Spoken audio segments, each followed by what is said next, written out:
Elle signa: Comment puis-je vous aider? À la dame sourde de la table 12, ignorant que le roi vampire se tenait juste derrière elle, observant chacun de ses gestes. Tout le monde pensait que ce n'était qu'un bon service, mais il vit le visage de sa mère s'illuminer pour la première fois en un siècle. Le temps que la serveuse se retourne, il avait déjà décidé qu'elle ne quitterait plus jamais cette ville. Prenez un instant pour vous abonner à notre chaîne et laissez un commentaire pour nous dire d'où vous regardez et quelle heure il est. C'est toujours fascinant de voir jusqu'où voyagent ces histoires à travers le monde. Merci. Les néons au-dessus de la table 12 bourdonnaient comme des insectes mourants, projetant une lueur blanche et crue sur la surface stratifiée, rayée où Maya venait de poser 2 menus plastifiés qu'elle savait que personne ne lirait à cette heure. La pluie striait les fenêtres en nappe, transformant la rue extérieure en un flou de halos de lampadaires au sodium et d'asphalte humide qui ne reflétait que l'obscurité. Le Rosewood Diner sentait le café brûlé et le nettoyant au citron, le genre d'odeur qui s'imprégnait dans vos cheveux et y restait même après 2 douches. Et Maya avait depuis longtemps cessé de la remarquer, sauf les soirs comme celui-ci, où l'épuisement rendait chaque sens plus aigu et plus cruel. Ses pieds lui faisaient mal dans des chaussures rafistolées, avec du ruban adhésif à l'intérieur de la semelle, là où personne ne pouvait le voir, et le bas de son dos lançait des élancements de douleur chaque fois qu'elle se penchait pour remplir les bouteilles de ketchup qui se vidaient mystérieusement entre le service du dîner et celui de nuit.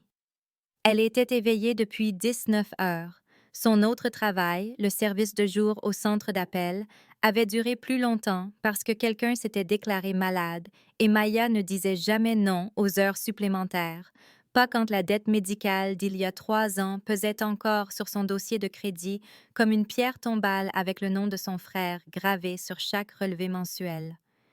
Elle pensait à cette dette, à ce chiffre qui ne semblait jamais diminuer, peu importe le nombre de services doubles qu'elle enchaînait, lorsque la vieille dame entra par la porte à exactement 2h47 du matin. Maya la remarqua immédiatement car les gens qui venaient au Rosewood à cette heure étaient généralement des camionneurs, des insomniaques ou des adolescents sans autre endroit où aller, et cette femme n'était rien de tout cela. Elle portait un manteau de laine qui semblait cher même sous les lumières bon marché, gris anthracite avec des boutons de nacre, et ses cheveux blancs étaient épinglés dans un style que Maya associait aux vieux films, ceux où les femmes portaient des gants pour faire leurs courses. La femme se déplaçait lentement, une main traînant le long du dos des banquettes comme si elle avait besoin de soutien, et ses yeux balayaient le restaurant vide avec quelque chose qui ressemblait à un mélange d'espoir et de peur.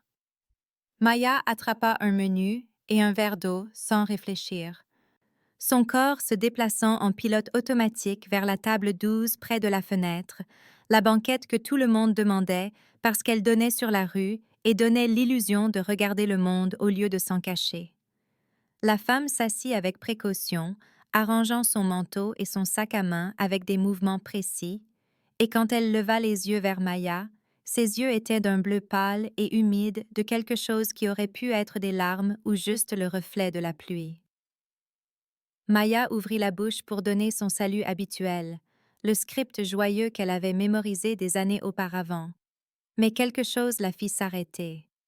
Les mains de la femme reposaient sur la table, et elle bougeait. Pas des agitations, pas des gestes nerveux, mais des formes délibérées dans l'air.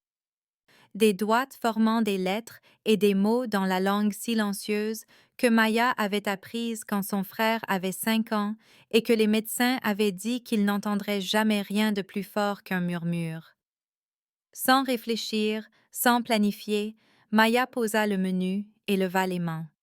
« Comment puis-je vous aider ?» signa-t-elle, les mouvements lents car elle manquait de pratique, la mémoire musculaire enfouie sous 3 ans à essayer de ne pas se souvenir.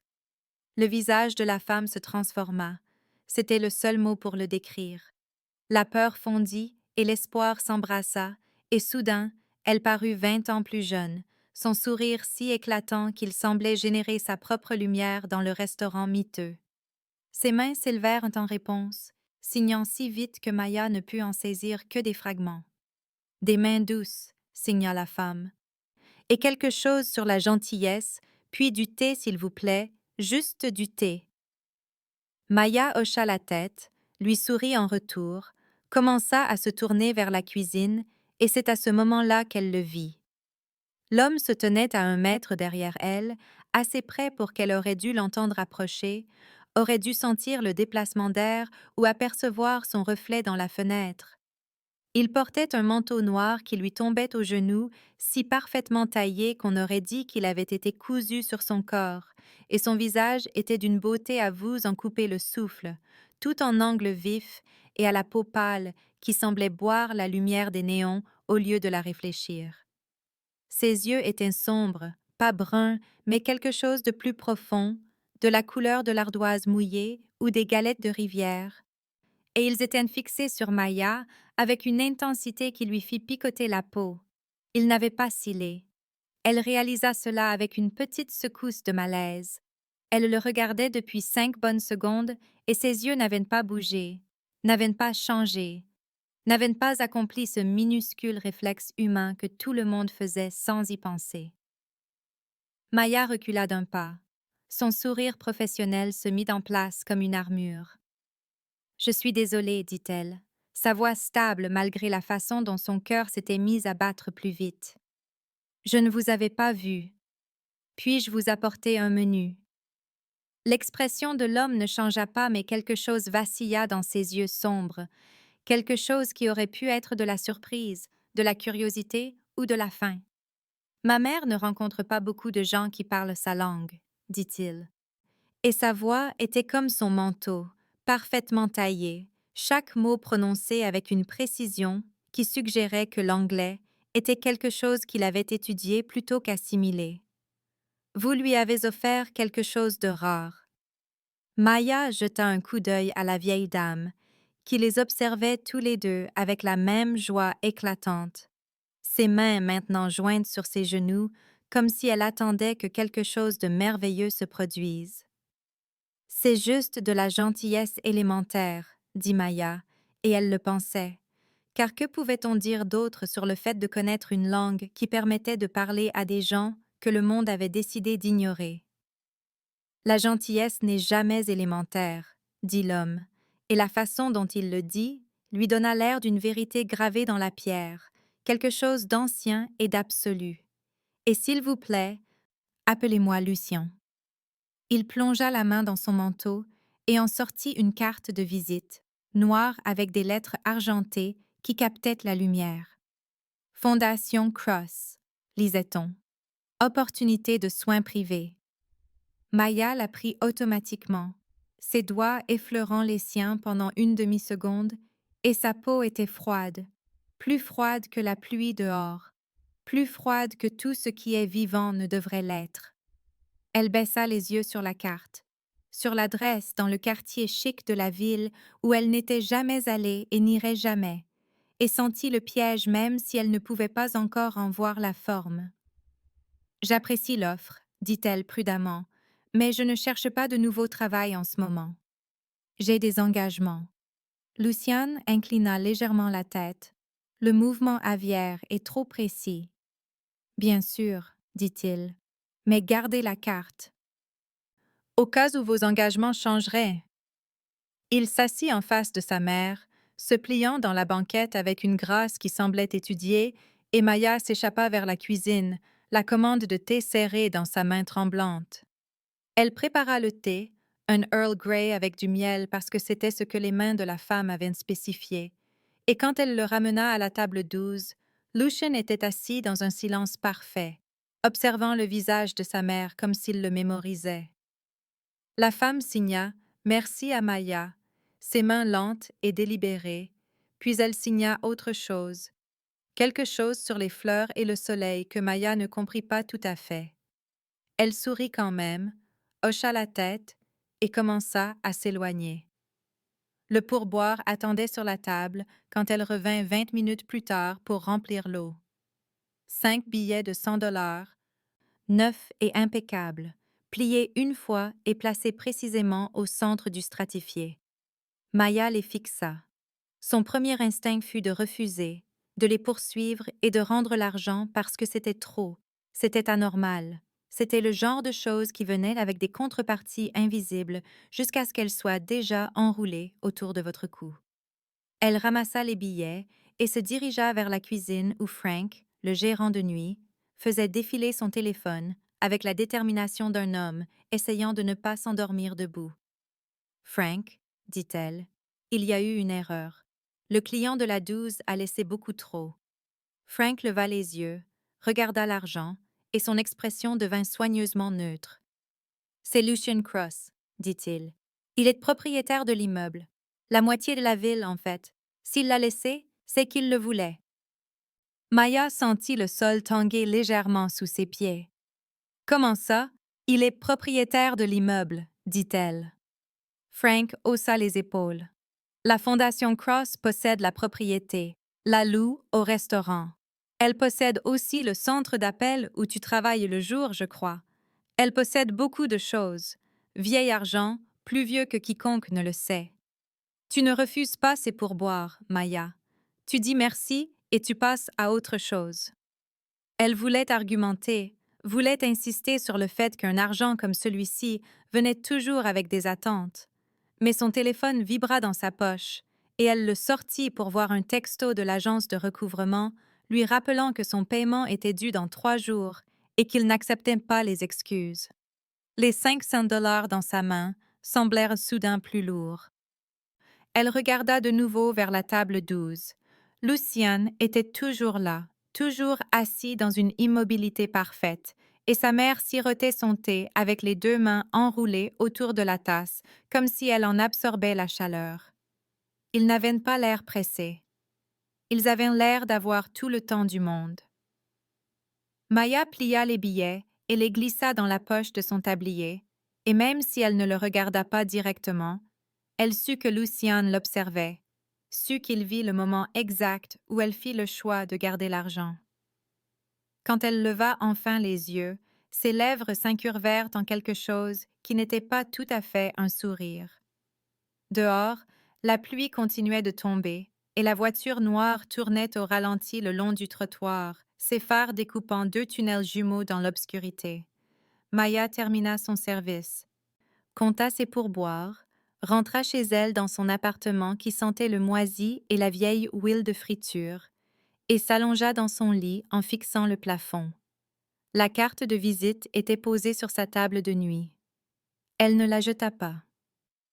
Quelque part à travers la ville, dans une maison qu'elle ne verrait pas avant une autre semaine, Lucian Cross se tenait à une fenêtre qui donnait sur des jardins qui ne poussaient que dans l'obscurité, et pensait à des mains douces et à la façon dont la gentillesse d'une étrangère avait illuminé le visage de sa mère comme un lever de soleil. Il ne l'avait pas vue sourire ainsi depuis 1 siècle. Il ferait n'importe quoi, payerait n'importe quoi, réarrangerait toute l'architecture de cette petite ville pour s'assurer que cela se reproduise. La fille ne le savait pas encore, mais elle lui avait déjà donné tout ce dont il avait besoin. Maintenant, il devait juste s'assurer qu'elle ne parte jamais. Ils revinrent la nuit suivante à exactement 2h47, et la nuit d'après, et la nuit d'après, jusqu'à ce que Maya cesse d'être surprise lorsqu'elle levait les yeux après avoir essuyé le comptoir et voyait Eleanor franchir la porte avec Lucian 3 pas derrière elle, comme une ombre dans un manteau sur mesure. Toujours la table 12. Toujours pendant le service de Maya, jamais lors de ses nuits de congé, ce qui signifiait que quelqu'un suivait son emploi du temps avec une précision qui aurait dû la terrifier, mais qui s'était simplement installée dans ses os comme un fait, quelque chose d'immuable comme la gravité ou la pluie qui tombait chaque nuit où ils arrivaient. Eleanor apporta des livres la 3e nuit, de vieux volumes reliés en cuir, avec des pages si fines qu'elles étaient translucides, et elle les ouvrait avec précaution en sirotant son thé et pointait des mots dans des langues que Maya ne reconnaissait pas. Les mains de la femme formaient des signes, lui enseignant un nouveau vocabulaire qui n'avait rien à voir avec le fait de commander de la nourriture ou de demander son chemin. Poésie, signa Eleanor jeudi, ses doigts gracieux et délibérés. C'est le signe pour la poésie dans l'ancienne langue, avant qu'elle ne change. Maya apprit, ses mains maladroites au début, mais devenant plus confiante au fil des nuits. Lucien observait de l'autre côté de la table et ne commandait jamais rien, restant simplement assis, les mains jointes et les yeux suivant chaque mouvement de Maya, et de temps en temps, il tendait la main et ajustait la position de sa main avec un contact si froid et clinique qu'elle avait l'impression d'être corrigée par une statue. « Votre pouce va ici, disait-il, ses doigts pressant les siens dans la forme appropriée. Le signe ne fonctionne pas si le geste est imprécis.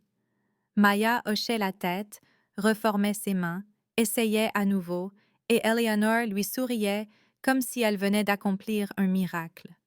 Jenna, qui travaillait le service de nuit les mardis et vendredis, prit Maya à part la 6e nuit et parla sur le ton bas et urgent que les gens utilisent lorsqu'ils ont peur d'être entendus. « Tu dois faire attention avec eux, dit Jenna, jetant un coup d'œil vers la table 12 où Lucien était assis dans son immobilité parfaite habituelle. Les crosses, c'est du vieil argent, de vieux secrets. Les gens qui les contrarient ont une façon de quitter la ville soudainement et pas toujours sur leurs 2 pieds. Maya sentit son estomac se nouer. « Que veux-tu dire » dit-elle. Jenna secoua la tête. « Je veux dire que ma cousine travaillait dans leur domaine il y a 5 ans, femme de ménage ou quelque chose comme ça, et elle disait des choses bizarres, des points froids en plein été, des pièces qui n'étaient jamais déverrouillées, des livraisons qui arrivaient à minuit et repartaient avant l'aube. Et puis un jour, elle a dit à son petit ami qu'elle allait demander une augmentation et la semaine suivante, elle avait disparu. Déménager en Oregon, a dit la famille. Mais elle n'a jamais appelé, jamais écrit, juste disparu. Maya regarda Eleanor, qui tournait les pages d'un de ses livres anciens avec des mains qui tremblaient légèrement, puis Lucien, dont le regard était fixé sur sa mère avec une expression qui pouvait être de l'amour, de l'obsession, ou les deux. « Ils ont l'air inoffensifs, dit Maya, mais les mots semblaient faibles même en les prononçant. Le rire de Jenna fut amer. « Les Cross ne font pas dans la charité, dit-elle. Ils font dans les acquisitions. Quoi qu'ils te donnent, c'est parce qu'ils veulent quelque chose en retour. » Maya voulait argumenter, mais le pourboire de 500 $ était toujours dans son portefeuille, converti en paiement de factures et en achat de provisions, déjà dépensé et absorbé dans sa vie comme s'il avait toujours été là. Cette nuit-là, elle rentra chez elle et chercha des informations sur la famille Cross sur son téléphone. Faisant défiler page après page de résultats de recherche qui disaient tous les mêmes choses aseptisées. Philanthrope, mécène des arts. On créé la Fondation Cross en 1952 pour soutenir les initiatives en matière de santé et d'éducation. Il y avait des photos de Lucien à des galas de charité, des inaugurations, des dédicaces d'hôpitaux, toujours dans le même manteau noir ou ses variations, toujours avec la même expression indéchiffrable. Et puis, enfouie à la 7e page des résultats d'images, elle la trouva. Une photo de journal de 1952, granuleuse et délavée, montrant l'inauguration du siège de la Fondation Cross. 3 personnes se tenaient sur les marches d'un bâtiment en marbre. Un homme en costume sombre, une femme dans une robe à jupe ample, et Luciane, debout entre eux, portant le même manteau, le même visage, n'ayant pas vieilli d'un seul jour en 73 ans. Maya fixa la photo jusqu'à ce que ses yeux la brûlent. Ce devait être son grand-père ou son arrière-grand-père, un parent qui lui ressemblait comme 2 gouttes d'eau. C'était la seule explication. Mais ses mains tremblaient en fermant le navigateur, et quand elle s'allongea dans son lit, elle ne put s'empêcher de penser à la façon dont Lucien ne sciait jamais, à la façon dont sa peau était toujours froide, à la façon dont il se déplaçait dans le restaurant comme s'il jouait un rôle qu'il avait joué 1000 fois auparavant.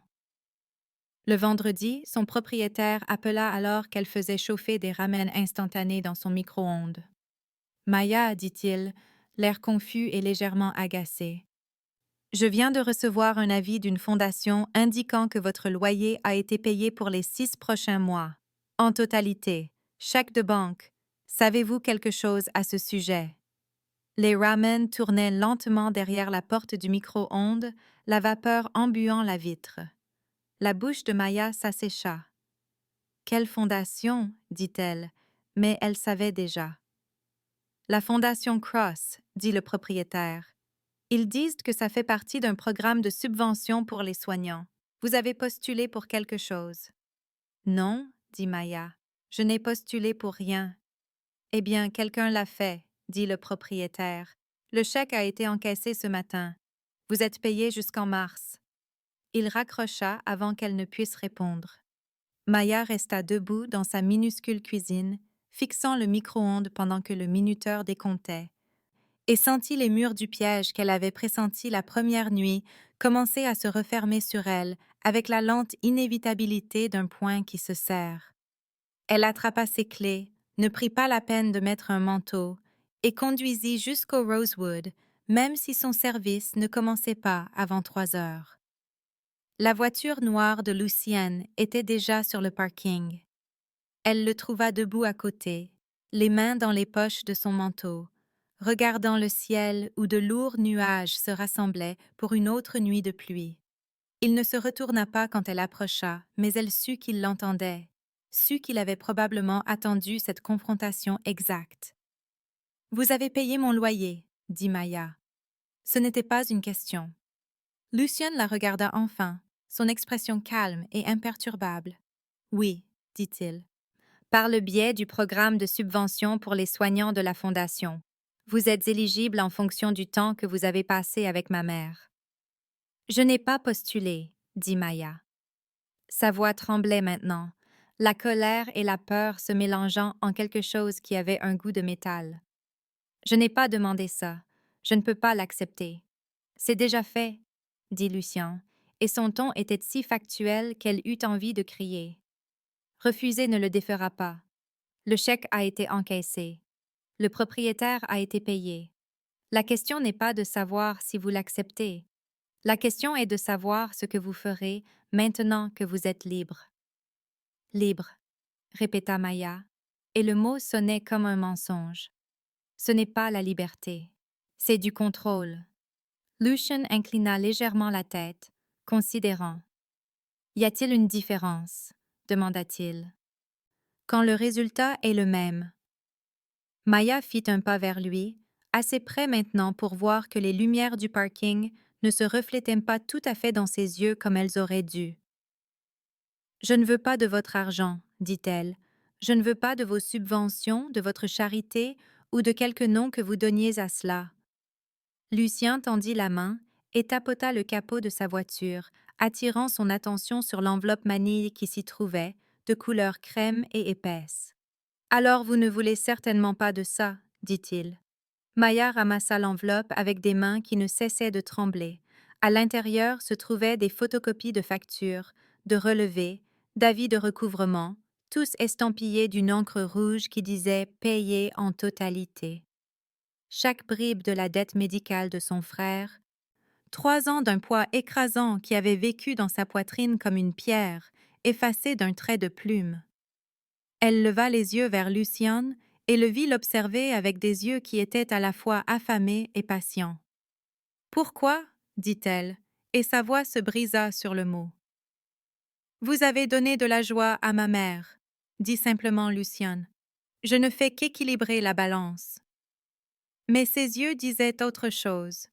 Ses yeux disaient « Tu es à moi maintenant, tu ne le sais juste pas encore. » Maya sentit des larmes chaudes sur son visage et se détesta pour cela. « Je n'ai pas demandé ça, » dit-elle à nouveau, car c'était la seule vérité qui lui restait. « Je sais, » dit Lucien, et pour la première fois, sa voix s'adoucit en quelque chose de presque humain. « Mais vous l'avez quand même. La question est de savoir ce que vous en ferez. » Il passa devant elle en direction du restaurant, son manteau effleurant son bras, et le froid de son corps sembla persister dans l'air longtemps après son départ. Maya resta seule sur le parking sous les lampadaires au sodium qui teintaient tout d'ambre et d'irréel, tenant l'enveloppe pleine de ses dettes effacées, et sentit le piège se refermer. Elle entra pour son service parce que faire d'autre? Eleanor était déjà à la table 12, déjà souriante, déjà en train de sortir un autre livre à partager.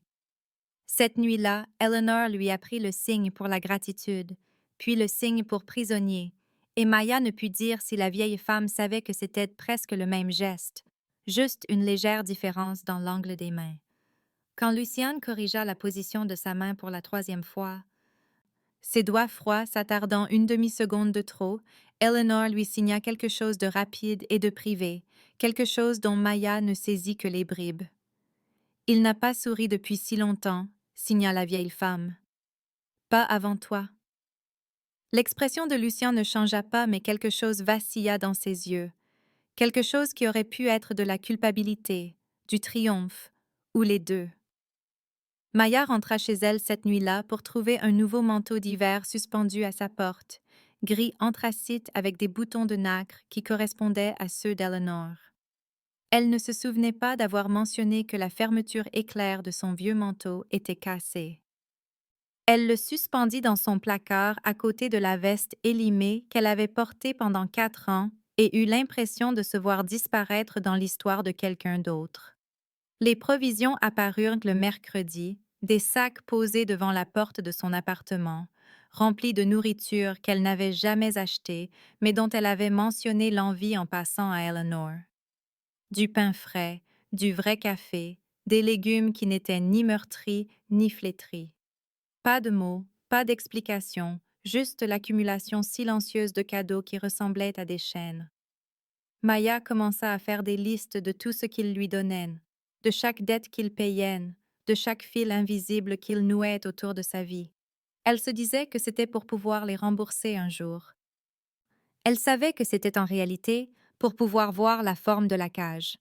Le dimanche, elle ne travailla pas et ils ne vinrent pas au restaurant, mais quand elle alla chercher son chèque de paie au centre d'appel, son superviseur lui dit que la Fondation Cross avait acheté l'immeuble et que tous les employés recevaient une augmentation et une meilleure assurance maladie à compter de maintenant.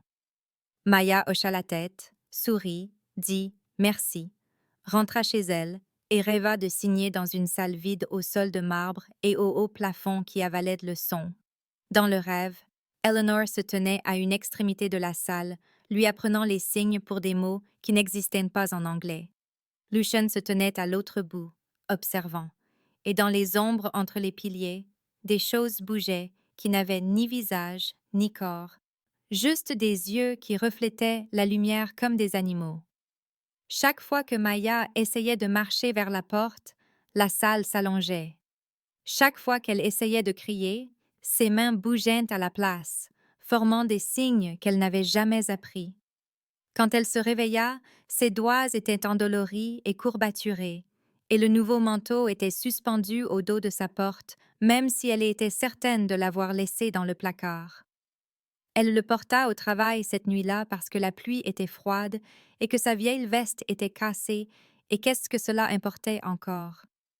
Eleanor signa son approbation quand elle le vit, son visage rayonnant de joie.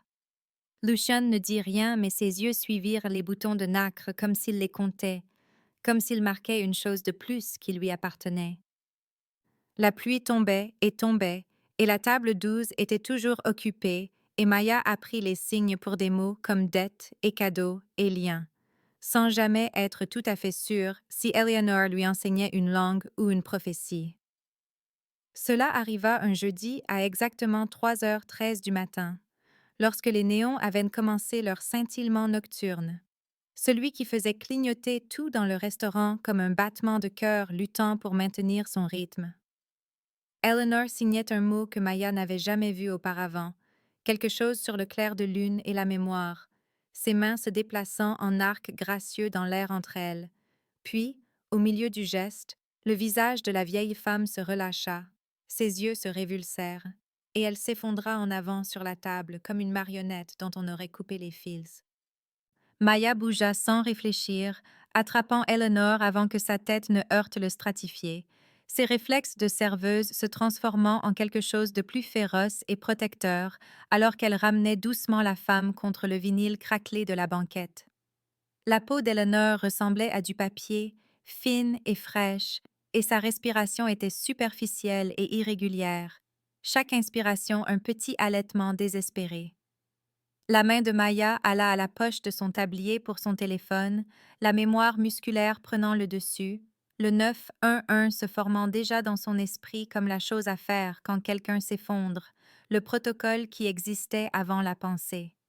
Attendez, dit Luciane, et ce seul mot trancha l'air comme une lame, si nette et absolue que les doigts de Maya se figèrent sur l'écran du téléphone.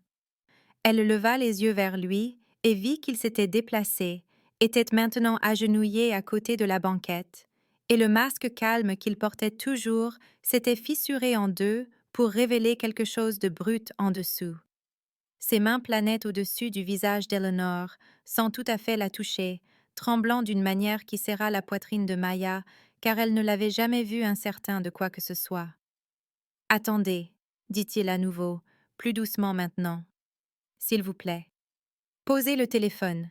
Ce n'est pas quelque chose qu'un hôpital peut aider. » La formation de Maya, son instinct, chaque voix raisonnable dans sa tête lui hurlait de l'ignorer, d'appeler à l'aide, de faire la chose logique, mais il y avait quelque chose dans sa voix qui la fit hésiter. « Qu'est-ce qui ne va pas chez elle ?» dit Maya, tenant toujours le téléphone, mais ne composant pas, pas encore. « Parlez-moi ou j'appelle. » La main de Luciane toucha finalement le visage d'Eleanor, sa paume contre sa joue, et c'est alors que Maya le vit. Sa main dans la lumière de la fenêtre, la lumière du lampadaire extérieur traversant la banquette à un angle qui aurait dû projeter des ombres sur la table, sur le mur, sur tout ce qu'elle touchait. Sa main ne projetait aucune ombre. Maya fixa l'absence impossible, l'espace où l'obscurité aurait dû être mais n'était pas, et son cerveau essaya de fournir des explications rationnelles, même si quelque chose de plus profond et de plus primal, dans son cerveau reptilien, commença à hurler. Lucien la regarda, sembla voir le moment exact où elle remarqua, et quelque chose comme de la résignation traversa son visage. « Elle vieillit, dit-il doucement. Cela ne devrait pas être possible, mais elle vieillit. » Maya arracha ses yeux de la main sans ombre et regarda Eleanor, la regarda vraiment, et vit ce qu'elle avait été trop proche pour remarquer au cours des 2 dernières semaines. Les cheveux de la femme étaient plus fins qu'ils ne l'avaient été la première nuit. Les rides autour de ses yeux s'étaient creusées.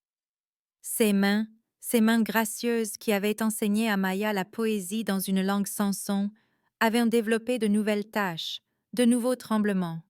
« Vous devez me dire ce qui se passe, » dit Maya, et sa voix sortit plus stable qu'elle ne le sentait. « Tout de suite. Ou je jure que j'appellerai quelqu'un qui peut vraiment aider. » Le rire de Lucien fut amer et sec. « Il n'y a personne qui puisse aider, dit-il. Personne sauf vous. » Il se leva brusquement, se déplaça au bord de la banquette, passa ses mains dans ses cheveux dans un geste si humain et frustré que la main sans ombre sembla encore plus anormale par contraste. Son manteau s'ouvrit et Maya entrevit ce qui se trouvait en dessous. Une montre de poche antique sur une chaîne en argent, du genre qui appartenait à un musée. Une bague à sa main droite avec un blason qu'elle ne reconnut pas, usé par les siècles.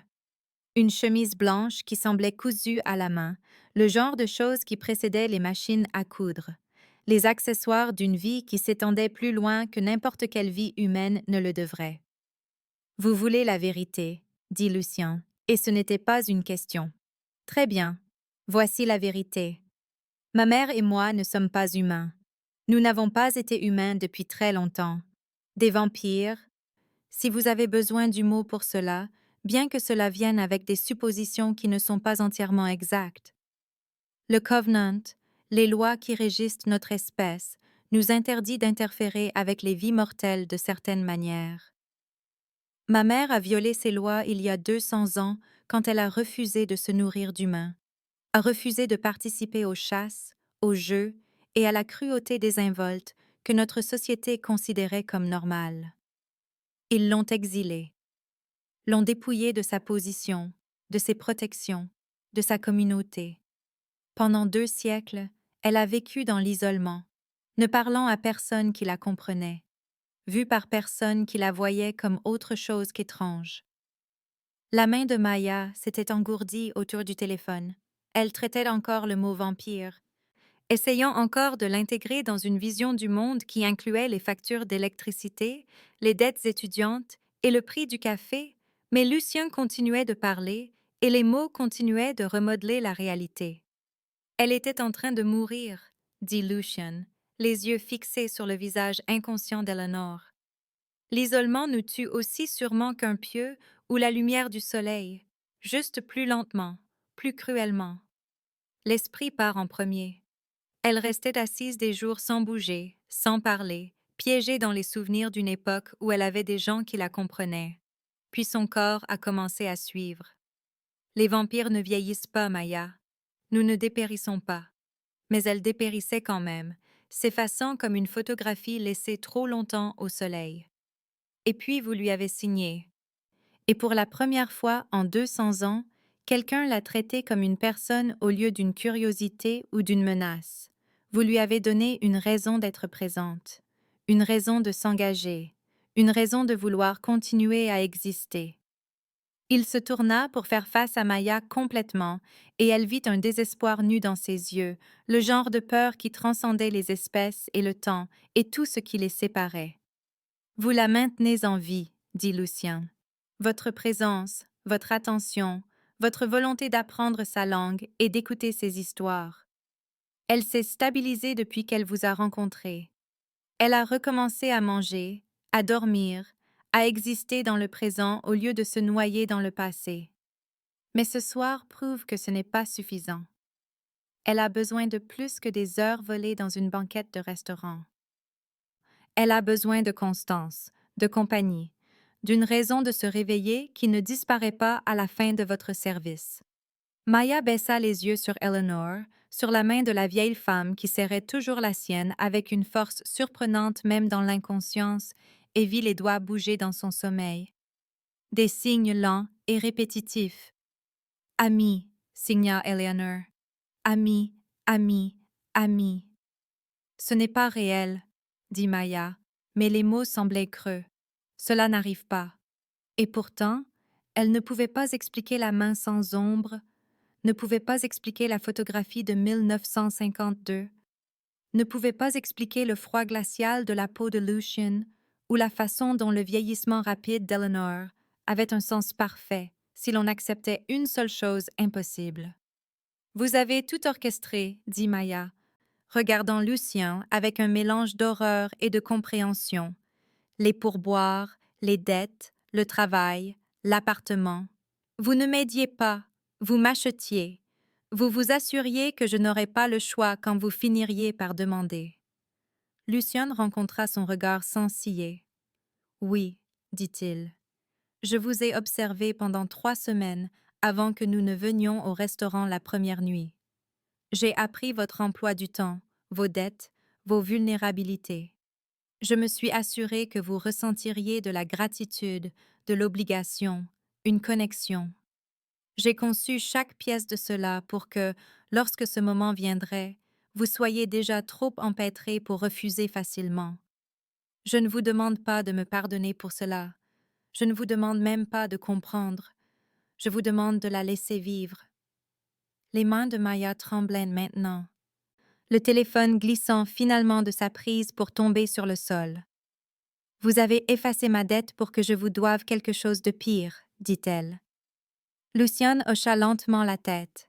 « J'ai effacé votre dette parce que je voulais que vous ayez le choix, » dit-il. « C'est le choix, sa vie ou votre liberté. Venez au domaine, vivez-y comme sa compagne sous la protection du Covenant. Continuez à apprendre la langue des signes, à passer du temps avec elle, à être la personne qui lui donne envie de rester dans ce monde. Vous serez prise en charge, protégée. On vous donnera tout ce dont vous avez besoin. Mais vous appartiendrez à cette famille. Vous ne pourrez pas partir sans conséquence. » Le Covenant a des règles concernant les humains qui connaissent notre nature. Une fois que vous entrez pleinement dans notre monde, vous ne pouvez pas simplement vous en aller. Ce n'est pas un choix, dit Maya, et sa voix se brisa sur les mots. C'est de l'extorsion. Oui, dit Lucien doucement. C'en est. Les néons scintillèrent à nouveau, et la pluie martela les fenêtres, et le restaurant semblait être le seul point de réalité dans un univers qui s'était soudainement révélé bien plus étrange et plus terrible que Maya ne l'avait imaginé.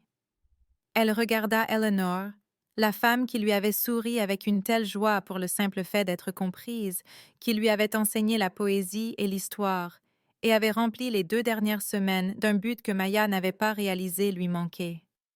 Elle regarda Lucien, le fils qui brûlerait le monde pour sauver sa mère, qui avait déjà réarrangé toute la vie de Maya avec l'efficacité désinvolte de quelqu'un qui avait eu des siècles pour planifier.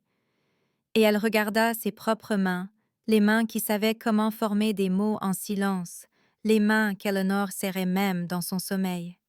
« Je ne vous demande pas de nous aimer, » dit Lucien, et sa voix était brute maintenant, dépouillée de toute prétention.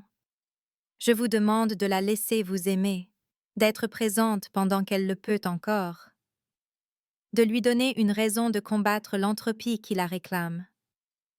Et en échange, je vous donnerai une protection contre un monde dont vous ne connaissiez pas l'existence il y a 5 minutes, des ressources auxquelles vous ne pourriez jamais accéder par vous-même, et la connaissance que vous avez sauvé une vie qui a duré plus de 400 ans. » Maya sentit le poids du choix s'abattre sur elle, sentit le piège qu'elle avait pressenti depuis le début se refermer enfin. Mais elle sentit aussi la main d'Eleanor dans la sienne, sentit la répétition désespérée de ce mot signé « ami » et sut avec une certitude absolue qu'elle ne pouvait pas s'en aller. « Si je fais ça, » dit Maya lentement, « vous me dites tout. Plus de secrets, plus de manipulation. Je veux savoir dans quoi je m'engage. »« D'accord, » dit Lucien immédiatement. « Si je fais ça, » continua Maya, « je le veux par écrit. Contrat, termes, conditions. Je veux savoir exactement ce que signifie protection, ce que signifie obligation, ce qui se passe si je veux partir. »« D'accord, » dit Lucien à nouveau. « Et si je fais ça, » dit Maya, rencontrant ses yeux avec toute la défiance qu'elle pouvait rassembler, « vous n'avez pas le droit de prétendre que ce n'était rien d'autre que de la coercition. Vous n'avez pas le droit de l'habiller en générosité ou de vous peindre comme mon sauveur. Vous m'avez piégé. Assumez-le. » Lucien la fixa longuement, puis, lentement, délibérément, il hocha la tête. « Je vous ai piégé, » dit-il. « J'ai vu ce dont ma mère avait besoin, et je me suis assuré que vous seriez dans une position où refuser vous coûterait plus que vous ne pouviez supporter. Je ne suis pas fière des méthodes, mais je les utiliserai à nouveau sans hésitation, parce que sa vie vaut plus pour moi que votre liberté ou ma conscience. C'est la vérité. Vous l'avez. » Maya baissa les yeux sur Eleanor une dernière fois, sur le visage paisible et les mains mobiles de la vieille femme, et fit le choix qui n'était pas vraiment un choix du tout. « D'accord, » dit-elle. « Je viendrai au domaine. Je serai sa compagne. Mais vous me devez quelque chose, Lucien. Vous me le devez pour chaque jour de cela, et un jour, je viendrai me faire payer. » L'expression de Lucien se mua en quelque chose qui pouvait être du soulagement, du respect, ou les deux. « Marché conclu, » dit-il. Il se déplaça pour prendre Eleanor dans ses bras, la soulevant aussi facilement que si elle ne pesait rien, et Maya vit la tendresse prudente avec laquelle il berça sa tête contre son épaule. « Je la ramène à la maison maintenant, » dit-il. « Venez demain soir. J'enverrai une voiture. Apportez tout ce que vous voulez garder. Tout le reste sera fourni. » Il se dirigea vers la porte, et Maya le regarda partir. Regarda la façon dont son reflet n'apparaissait pas tout à fait dans les fenêtres striées de pluie. Regarda la façon dont le restaurant semblait retenir son souffle jusqu'à ce qu'il soit parti. Elle resta seule à la table 12 où tout avait commencé, entourée des livres d'Eleanor, de thé froid et de la faible odeur de lavande et de vieux papier. Frank sortit de la cuisine, l'air pâle. Est-ce que ça vient de se passer? Dit-il. Maya ramassa son téléphone par terre, vérifia s'il y avait des fissures, n'en trouva aucune. Ouais, dit-elle, ça vient de se passer. Elle rentra chez elle à l'aube et fit une seule valise parce qu'elle ne savait pas ce qu'on emportait quand on emménageait dans la maison d'un vampire pour sauver la vie d'une femme qui avait vécu pendant 4 siècles. Le nouveau manteau aux boutons de nacre entra en premier. Les livres qu'Eleanor lui avait donnés entrèrent en second. Tout le reste semblait optionnel, temporaire, appartenant à une version de Maya qui avait cru que le monde avait un sens. Cette nuit-là, une voiture noire arriva à exactement 8 heures, et Maya monta sans se retourner vers l'appartement qui avait été le sien, la vie qui avait été la sienne, la liberté qu'elle avait échangée contre le poids de la main d'Eleanor dans la sienne, et le mot ami signé encore et encore comme une prière. Le domaine s'élevait aux abords de la ville comme quelque chose qui avait poussé plutôt qu'était construit, tout en flèches gothiques et murs de pierre couverts de lierre qui bougeaient sans vent, et quand la voiture noire passa les grilles de fer, Maya les sentit se refermer derrière elle avec une finalité qui résonna dans sa poitrine.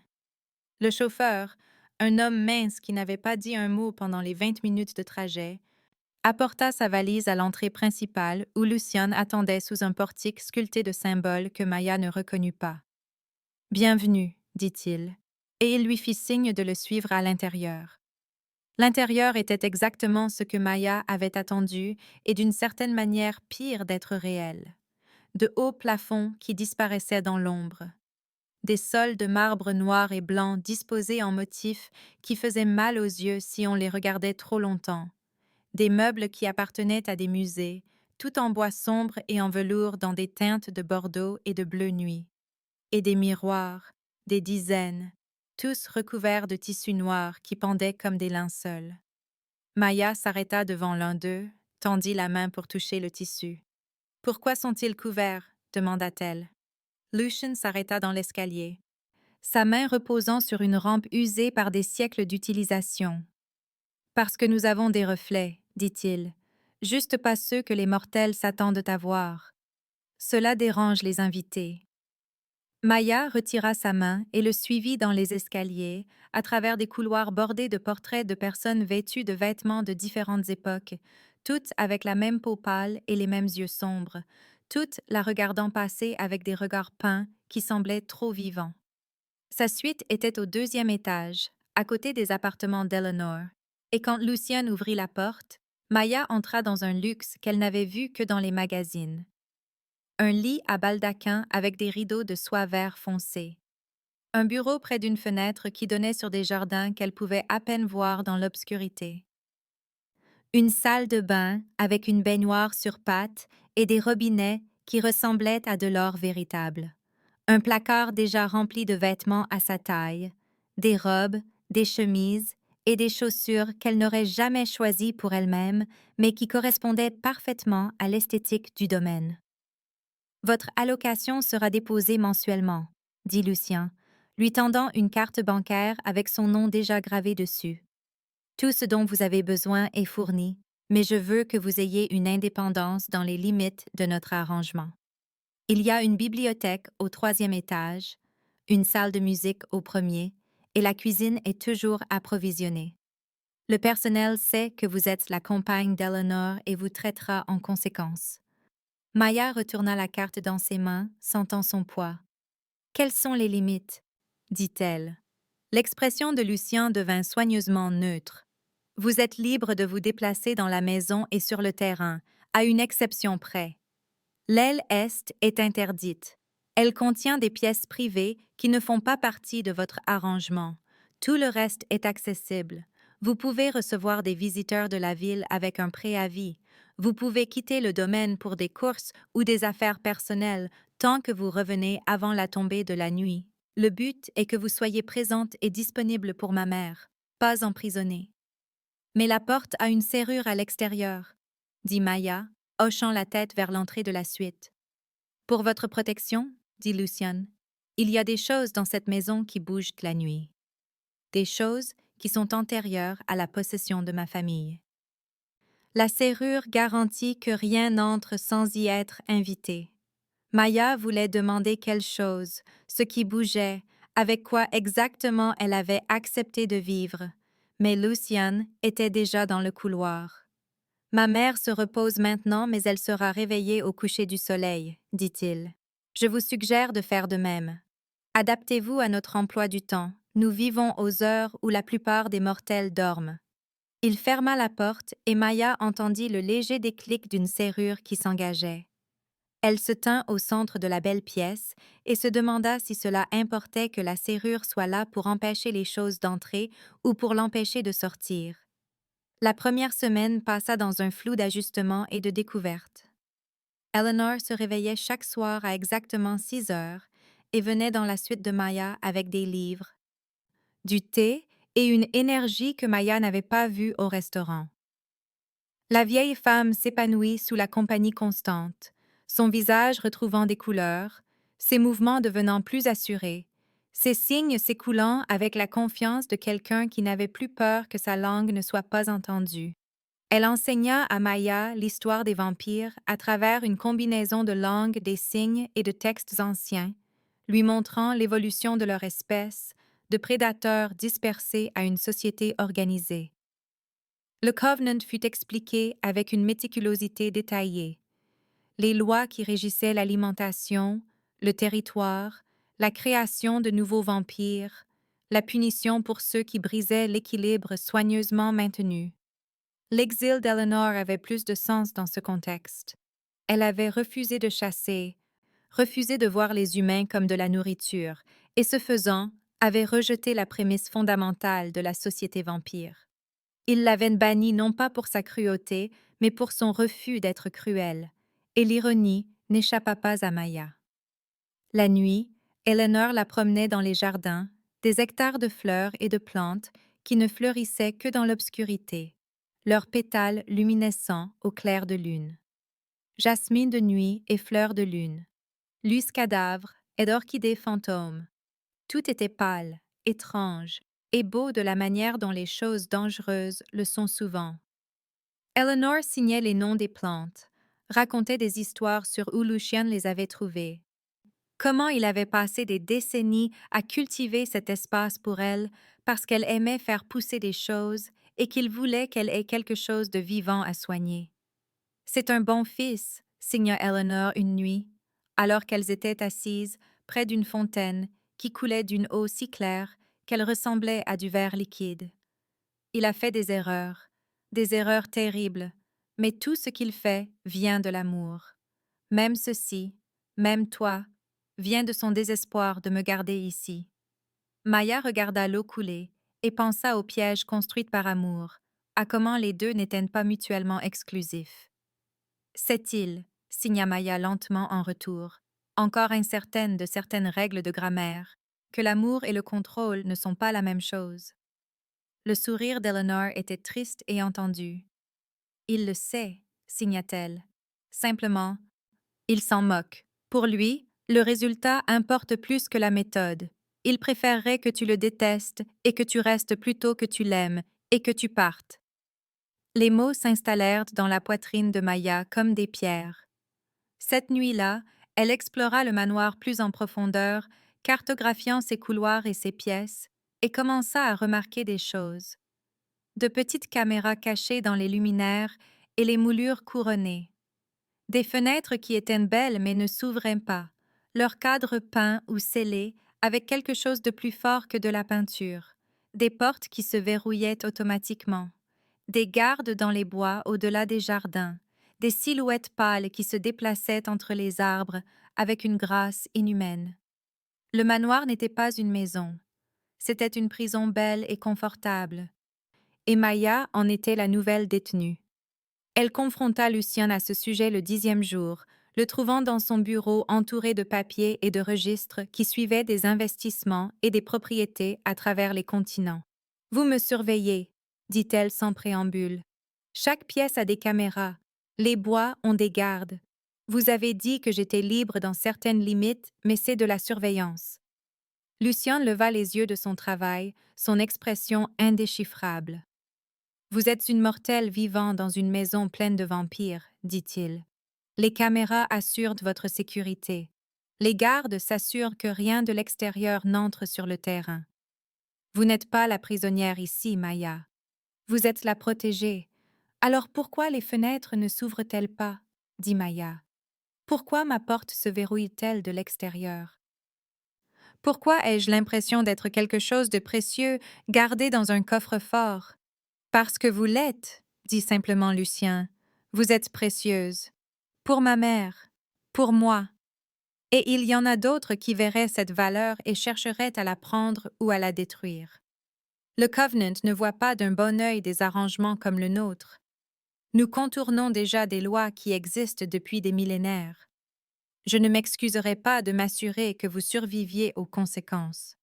Maya commença à répondre, mais un mouvement à l'extérieur de la fenêtre du bureau attira son attention. 3 silhouettes émergeant de la lisière des arbres, marchant vers le manoir avec la démarche déterminée de personnes qui avaient tout à fait le droit d'être là. Elles étaient vêtues de vêtements de différentes époques. L'une dans ce qui ressemblait à une tenue de soirée victorienne, une autre en velours de la Renaissance, la troisième dans quelque chose d'encore plus ancien, le tout impeccablement conservé. Leurs yeux captèrent la lumière de la fenêtre et la renvoyèrent comme des animaux. Lucien vit son expression et se tourna pour regarder. Son corps entier se raidit.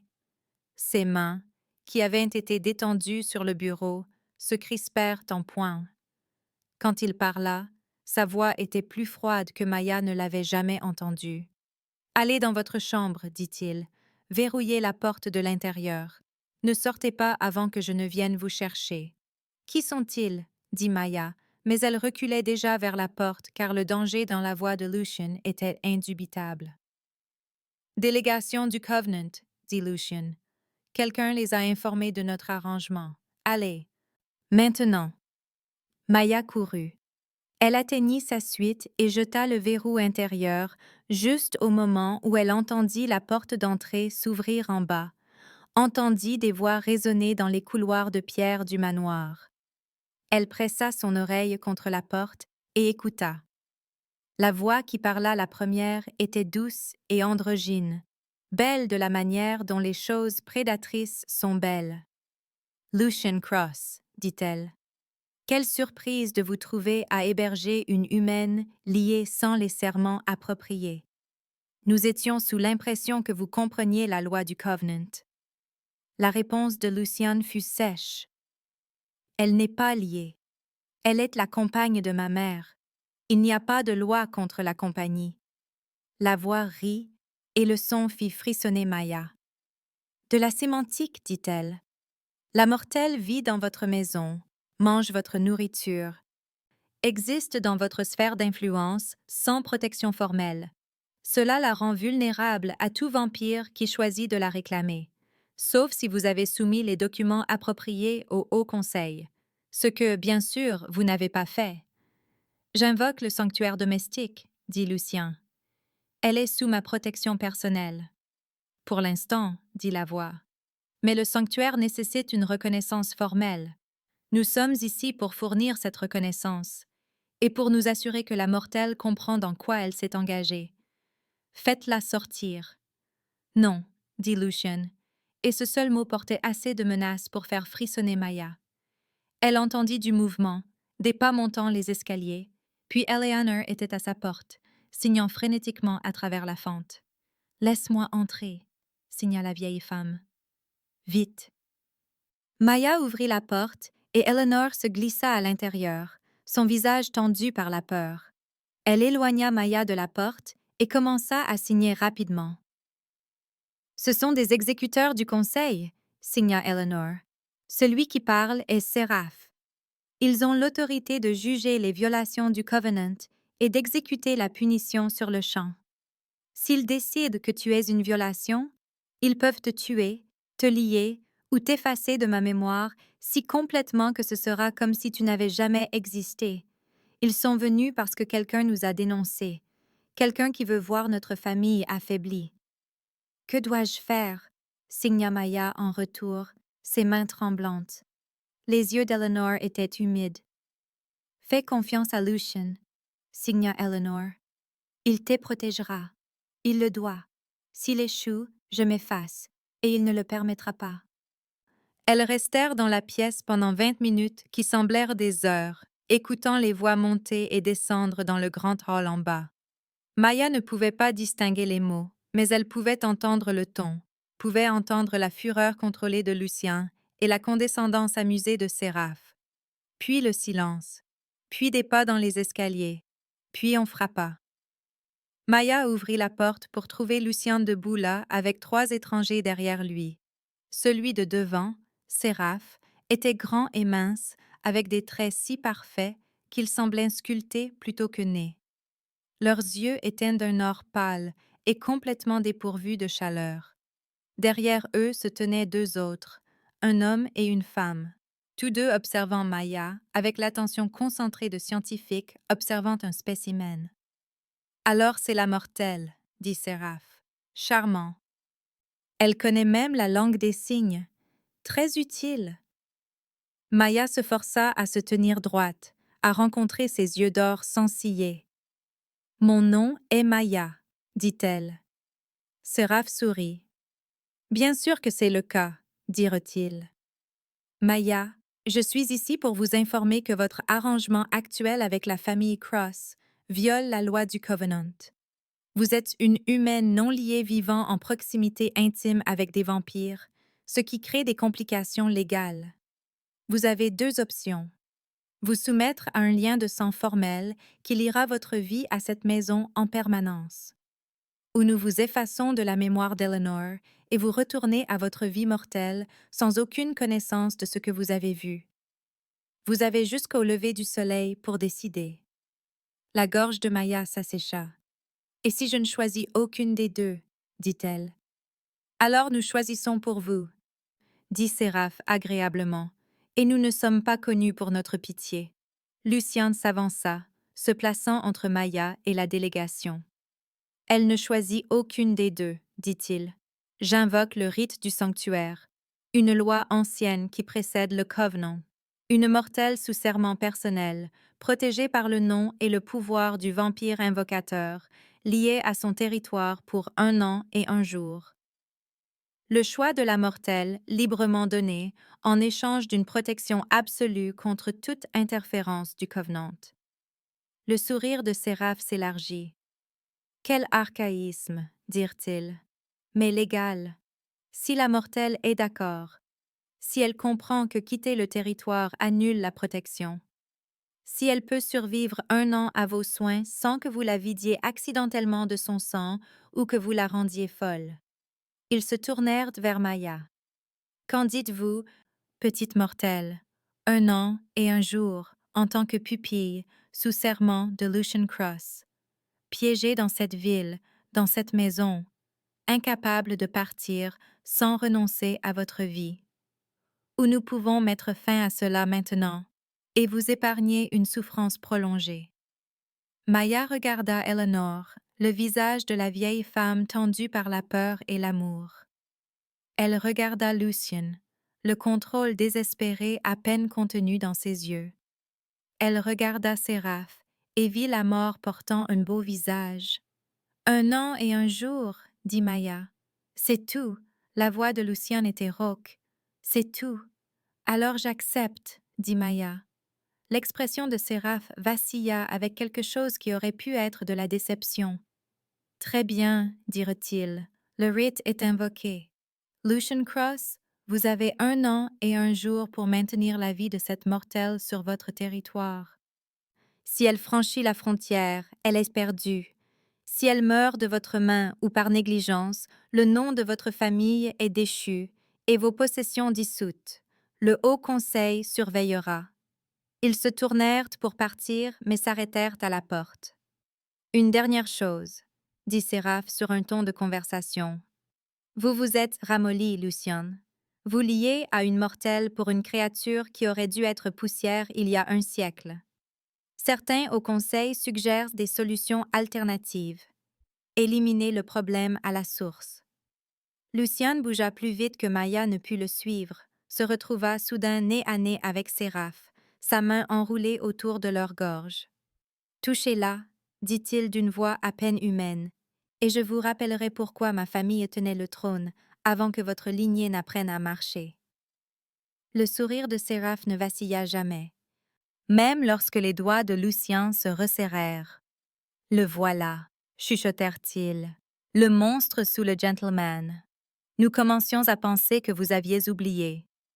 Lucien les relâcha et recula, son contrôle se remettant en place comme une porte qui se ferme. Sortez de ma maison, dit-il. Séraph et la délégation partirent, leur rire résonnant dans les couloirs longtemps après leur départ.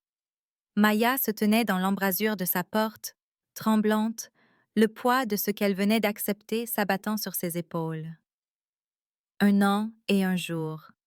366 jours piégés dans cette ville, dans cette maison, dans cette vie qu'elle n'avait pas choisie. Eleanor prit sa main et signa, des larmes coulant sur son visage. Il n'a jamais été doué pour laisser partir, signa la vieille femme. Pas depuis la mort de sa femme, il y a 300 ans. Tu es la première chose qu'il protège depuis, la première chose qu'il s'est permis d'aimer. Cela te rend précieuse, et cela fait de toi une cible. Luciane se tenait à la fenêtre, regardant la délégation disparaître dans les bois. 1 an, dit-il sans se retourner. Je peux vous garder en sécurité pendant 1 an. Après cela, vous serez libre de choisir. Rester ou partir. Je me conformerai à votre décision. Mais Maya regarda la serrure de sa porte, les caméras dans les coins, les gardes dans les bois, et sut que la liberté n'était pas quelque chose que l'on pouvait promettre quand on l'avait déjà enlevée. L'année avait commencé. Le compte à rebours avait commencé. Et quelque part dans l'obscurité, au-delà du domaine, Séraph planifiait déjà comment faire en sorte que ces 366 jours ressemblent à une éternité. 6 mois se dissolurent dans le rythme de l'existence nocturne comme du sucre dans de l'eau sombre, doux et imperceptible, jusqu'à ce que Maya réalise qu'elle ne se souvenait plus de la sensation du soleil sur sa peau. Le domaine devint son monde, ses couloirs et ses pièces aussi familiers que l'appartement qu'elle avait laissé derrière elle, plus familiers même, car elle s'y déplaçait chaque nuit, tandis que son ancienne vie s'estompait pour prendre la qualité d'un rêve à moitié oublié. Elle apprit les noms et les histoires du personnel, découvrit que la moitié d'entre eux étaient des descendants humains de familles qui avaient servi les Cross pendant des générations, l'autre moitié quelque chose entre les deux, pas tout à fait mortels, mais pas entièrement vampires non plus. Ils lui enseignèrent les vrais rythmes de la maison, lui montrèrent quel couloir était sûr à certaines heures et quelles pièces respiraient avec leur propre conscience. Le cuisinier, Marcus, qui était avec la famille depuis 60 ans et en paraissait 40, lui dit que le domaine était vivant d'une manière qui précédait ses habitants actuels, qu'il avait été construit sur un terrain sacré ou maudit selon les dires. Les jardins devinrent le refuge de Maya pendant les longues nuits où Eleanor dormait et où Lucian disparaissait dans les affaires qui occupaient un vampire ayant vécu pendant des siècles. Elle se promenait parmi les orchidées fantômes et les fleurs de lune, apprenait leur cycle, aidait la femme de Marcus à s'en occuper, même si ses mains étaient maladroites comparées à la grâce exercée de la femme. C'est lors d'une de ces promenades qu'elle trouva la brèche dans la haie qui menait à l'extérieur de l'aile est, vit les fenêtres qui étaient différentes du reste de la maison, leurs verres plus anciens et ondulés, leurs rideaux d'un brocart délavé qui semblait n'avoir pas été touché depuis des vies. Elle interrogea Marcus à ce sujet et il devint pâle. « Ce sont les appartements de la défunte maîtresse, dit-il doucement. Maître Lucien les a scellés la nuit de sa mort. Il y a 300 ans et il n'y est pas entré depuis. Personne ne l'a fait. Maya aurait dû laisser tomber, mais la curiosité était une faim qu'elle n'avait jamais appris à affamer. Alors elle trouva son chemin à l'intérieur par un passage de service que Marcus fit semblant de ne pas lui avoir indiqué, monta des escaliers étroits qui sentaient de la poussière et le temps, et émergea dans un couloir qui donnait l'impression d'entrer dans une photographie. La porte des appartements était déverrouillée, ce qui la surprit jusqu'à ce qu'elle réalise que l'interdiction de Lucien n'était pas imposée par des mécanismes, mais par le respect et la peur. Elle l'ouvrit quand même. Les pièces au-delà étaient un musée du deuil. Une chambre avec un lit à baldaquin encore fait de drap qui avait jauni avec l'âge. Un bureau avec des lettres éparpillées sur sa surface, l'encre passée au brun. Une garde-robe pleine de robes qui auraient été à la mode quand Mozart composait encore. Et partout, des portraits d'une femme aux cheveux sombres et aux yeux qui suivaient Maya alors qu'elle se déplaçait dans l'espace. La femme était belle d'une manière qui transcendait l'époque ou la mode, et dans chaque tableau, Luciane se tenait à ses côtés, son expression plus douce que Maya ne l'avait jamais vue, presque humaine. Sur le bureau, Maya trouva une lettre d'une écriture si élégante qu'elle ressemblait à de la dentelle. « Mon très cher Luciane, » commençait-elle, « si vous lisez ceci, je suis déjà partie et vous faites la chose que je vous ai supplié de ne jamais faire, c'est-à-dire me préserver dans l'ombre pendant que le monde avance. Laissez-moi partir. Laissez ces pièces partir. Laissez-vous aimer à nouveau sans en faire un monument. Votre éternité ne devrait pas être un mausolée. Je vous aime assez pour vouloir que vous m'oubliez. » La lettre était non signée et inachevée, comme si la mort l'avait interrompue en pleine phrase. Maya la plia avec soin et la laissa où elle l'avait trouvée. Sortit des appartements et ne dit jamais à personne qu'elle y était allée. Mais cette nuit-là, elle comprit quelque chose de nouveau sur Lucian, sur la façon dont il aimait comme un poing qui se ferme, tenant si fort que la chose qu'il aimait ne pouvait plus respirer. La santé d'Eleanor s'était stabilisée, la vieille femme devenant plus forte et plus animée chaque semaine, jusqu'à ce qu'elle paraisse des décennies plus jeune que lorsque Maya l'avait rencontrée pour la première fois. Elles passaient des heures ensemble, Eleanor enseignant à Maya l'histoire et la philosophie des vampires à travers une langue des signes de plus en plus complexe, lui montrant des textes écrits dans des langues antérieures à la civilisation humaine écrite. Maya absorbait tout avec une faim qui la surprenait, restant parfois éveillée jusqu'à l'aube pour finir un chapitre ou maîtriser une nouvelle structure grammaticale. Mais d'autres choses changeaient aussi, des choses que Maya essayait d'ignorer jusqu'à ce qu'elles deviennent impossibles à écarter. Ses rêves étaient pleins de souvenirs qui n'étaient pas les siens, des visions de lieux où elle n'était jamais allée, rendues avec le détail hyper réaliste de l'expérience vécue. Une salle de bal à Vienne pendant un concours de valse en 1823. Un jardin à Kyoto pendant la saison des cerisiers en fleurs, l'année incertaine, mais le sentiment de paix absolue. Un champ de bataille quelque part en Europe, la fumée et les cris si vifs que Maya se réveillait en haletant. Elle en parla une fois à Eleanor, et le visage de la vieille femme devint soigneusement impassible avant qu'elle ne signe que parfois la proximité avec les vampires provoquait d'étranges rêves, rien d'inquiétant. Mais Maya la surprit à échanger des regards avec Lucian cette nuit-là, vit l'inquiétude qui passait entre eux comme un courant. Ses mains commencèrent à bouger en des signes qu'elle n'avait jamais appris, des gestes complexes qu'Eleanor reconnut immédiatement, répondant avant même que Maya ne comprenne ce qu'elle avait demandé. Son rythme de sommeil se décala davantage, jusqu'à ce qu'elle se réveille au coucher du soleil sans réveil et se trouve épuisée à l'aube. La nourriture commença à avoir un goût étrange, trop riche ou trop fade, tout sauf la viande rouge dont elle avait envie avec une intensité qui la mettait mal à l'aise.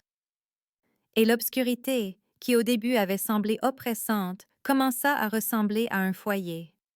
Elle pouvait mieux y voir maintenant, ses yeux s'adaptant à la faible lumière avec une vitesse inhumaine. Le soleil, qu'elle avait aimé, semblait maintenant trop brillant lorsqu'elle l'entrevoyait à travers de lourds rideaux, durs et brûlants. Elle confronta Lucien à ce sujet un mardi soir dans son bureau, entrant sans frapper, car elle était fatiguée d'être polie au sujet de son propre délitement. « Quelque chose ne va pas avec moi, » dit-elle. « Je change. Je rêve de choses que je ne devrais pas connaître. J'ai envie de choses que je ne devrais pas vouloir. Vous devez me dire ce qui se passe. » Lucien leva les yeux de ses registres, et pendant un instant son masque glissa, révélant une fatigue et une culpabilité égales. « Asseyez-vous, dit-il doucement. Maya s'assit. Lucien versa 2 verres de vin d'une carafe qui semblait vénitienne. Elle était probablement, en fit glisser un vers elle sur le bureau, bien qu'elle n'ait rien demandé. Le lien entre vous et ma mère, dit-il lentement. Il est plus profond que je ne l'avais prévu. Les vampires partagent leur essence avec ceux dont nous sommes proches, généralement notre progéniture ou nos serviteurs liés par le sang. Mais ma mère a été isolée si longtemps, si affamée de connexion, qu'elle partage son essence avec vous par inadvertance. Vous absorbez des fragments de ses souvenirs, de ses capacités, de sa nature. Si cela continue sans contrôle, vous commencerez la transformation en vampire sans consentement, sans les rites formels qui rendent le processus survivable. La main de Maya se resserra sur le verre de vin. « Pouvez-vous l'arrêter » dit-elle. Lucien la regarda dans les yeux. « Oui » dit-il, en rompant complètement le lien, en vous éloignant de sa présence, en effaçant la connexion par des moyens magiques. Cela restaurerait entièrement votre humanité. Maya sentit un soulagement l'inonder, doux et vif. « Et Eleanor » dit-elle. « Qu'est-ce qui lui arrive ?»« Elle meurt » dit platement Lucien. « Sans le lien, sans votre présence, elle s'éteint en quelques semaines. L'isolement la réclamera comme il la réclamait avant votre arrivée. Vous êtes la seule chose qui la maintient en vie, Maya. Et elle est en train de vous tuer par inadvertance en vous aimant trop. » Le soulagement se mua en quelque chose d'amer. « Donc mes choix sont de devenir un vampire ou de la laisser mourir, » dit Maya. Le sourire de Lucien était triste et acerbe. « Non, » dit-il. « Vos choix sont de partir et de la laisser mourir en préservant votre humanité, ou de rester et d'accepter que vous devenez autre chose. Je peux ralentir le processus, le gérer, rendre la transition moins traumatisante si vous la choisissez consciemment. Mais je ne peux pas l'arrêter entièrement sans la détruire. » Maya se leva brusquement, la chaise raclant contre la pierre. « C'est ce que vous vouliez depuis le début, » dit-elle. « Vous saviez que cela arriverait. Vous l'avez orchestré. » Lucien ne le nia pas. « J'espérais, » dit-il. « Je ne savais pas. Il y a une différence. Je vous voulais près de ma mère parce qu'elle avait besoin de compagnie. Que le lien s'approfondisse à ce point, c'était hors de mon contrôle. Mais je ne vais pas prétendre que je n'en suis pas heureux. Vous choisissez de rester. Chaque nuit que vous vous réveillez ici est un choix. J'ai juste fait en sorte que vous ayez des raisons de continuer à choisir. » Maya voulait crier, jeter le verre de vin à son visage parfaitement calme, brûler tout le domaine et s'éloigner des cendres. Mais le visage d'Eleanor apparut dans son esprit, la joie d'Eleanor, les mains d'Eleanor signant la poésie, l'histoire et l'amour.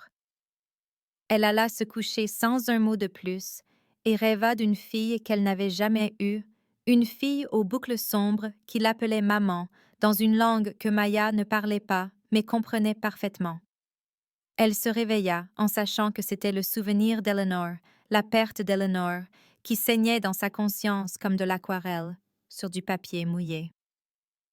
Les 3 mois suivants furent une lente danse délibérée autour du choix que Maya ne parvenait pas à faire. Elle réduisit son temps avec Eleanor, essaya de créer de la distance, mais la vieille femme le remarqua et sa santé commença immédiatement à décliner. En une semaine, Eleanor était revenue à la fragilité qu'elle avait montrée au restaurant, ses mains tremblantes, ses yeux lointains. Maya ne pouvait pas le supporter.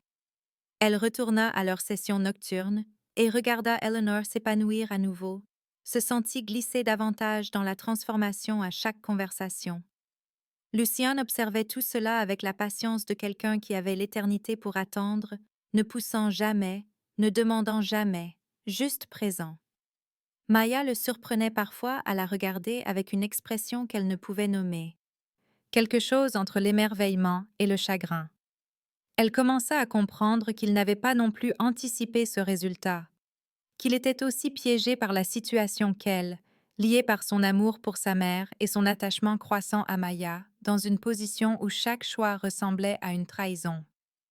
Eleanor savait. Maya le voyait dans la façon dont les mains de la vieille femme s'arrêtaient au milieu d'un signe, dans la façon dont elle regardait Maya avec des yeux pleins de chagrin et de culpabilité.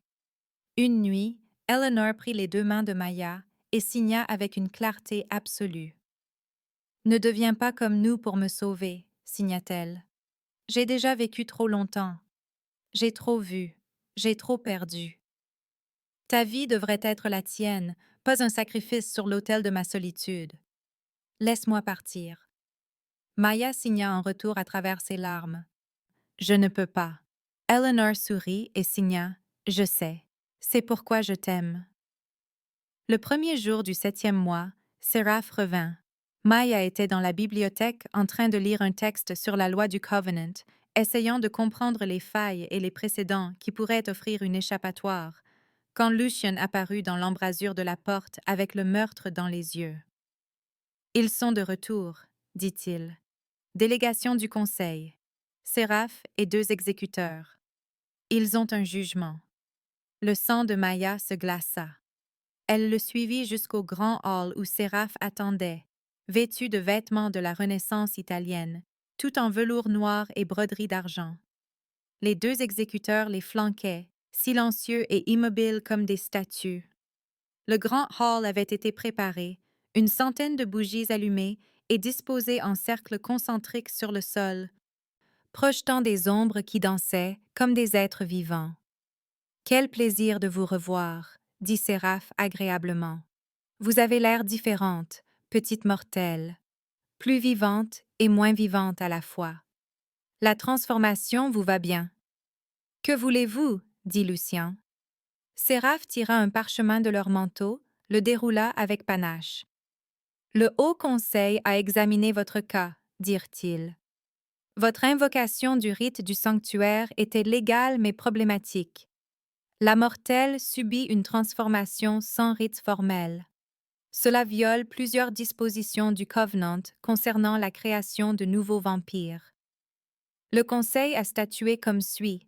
Vous pouvez garder votre mère et votre mortelle, mais seulement sous un lien de sang formel. La mortelle doit être liée à votre vie en permanence, sa transformation gérée sous votre autorité directe, son existence reconnue comme votre responsabilité. Si elle refuse le lien, j'ai l'autorité d'exécuter Eleanor Cross pour des violations du Covenant remontant à 2 siècles. Vous avez jusqu'à minuit pour vous conformer. » Lucien devint très immobile, de la manière qui précédait la violence.